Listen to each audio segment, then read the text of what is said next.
So, dito nga po mga kalingap mga ka-EDSI, dahil sa sobrang sweet ng EDSI sa Hong Kong, Mariel napakomment. So, yan po yung ating pag-uusapan po mamaya mga kalingap mga ka-EDSI. Pero bago po natin ipagpatuloy ang video ito sa mga bago pa lang po sa ating munting channel, huwag po natin kalimutang suportahan ng ama ng Kalingap Kuya Val Santos Matubang at Kalingap Rab. At paunawa, panoorin po muna ang full video bago mag-comment para malaman ang nilalaman nito.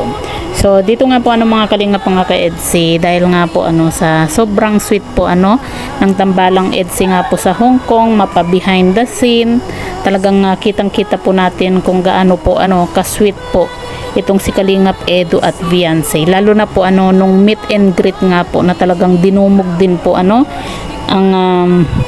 tambalang EDSI at syempre ng iba pa pong kalingap na nasa meet and greet nga po At dito nga po mga kalingap mga ka-EDSI, kitang-kita naman po natin na talagang simula nung pumunta nga po ang tambalang EDSI sa Hong Kong, kitang-kita na po natin dito nga po sa dalawang ito na kahit nga po hindi aamin ay talagang mukhang sila na, 'di ba?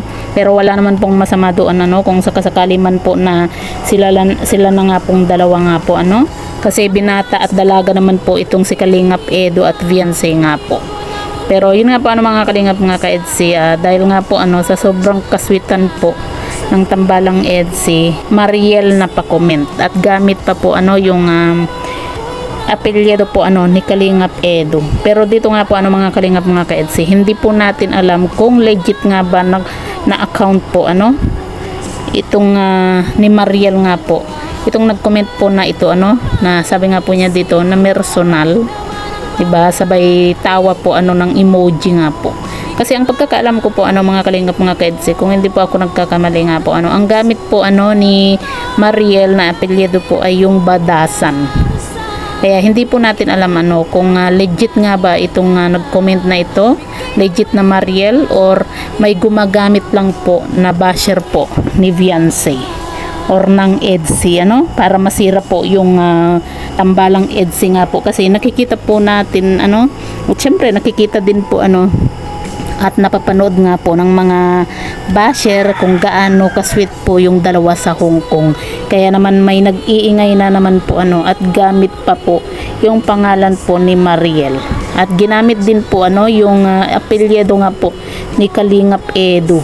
Kumaga Mariel Alzula yung nandito nga po hindi naman po natin masasabi kung legit po ito mga kalingap mga ka-EDSI, dahil nga po pwede naman po tayo gumamit po ng ibang pangalan. Kahit nga po ako, diba, pwedeng gumamit ng pangalan, gagamitin ko yung pangalan ni Kalingap Edu at ni Viancy, maging kung sino man po yung pwedeng i-link dito kay Kalingap Edu para po masira yung moment nga po ng tambalang EDSI. Siguro itong gumamit na Mariel Alzula na ito mga kalingap mga ka-EDSI, isa po ito sa mga basher. Baka ginamit lang po yung pangalang Mariel kasi alam nila noon na issue itong si Kalingap Edu dito nga po kay Mariel. Kaya ginagamit po yung pangalan po ni Mariel para po masira po yung moment nga po ng tambalang EDSI sa Hong Kong. Pero yun nga, wala na pong makakasira sa tambalang EDSI kahit sinong basher pa man po yan, dahil nga po kitang-kita naman po natin sa dalawa na sobrang sweet na po nila. Mapa behind the scene man po yan, off cam, 'di ba? Talagang halata na silang dalawa na, kahit sabi nga walang aminan.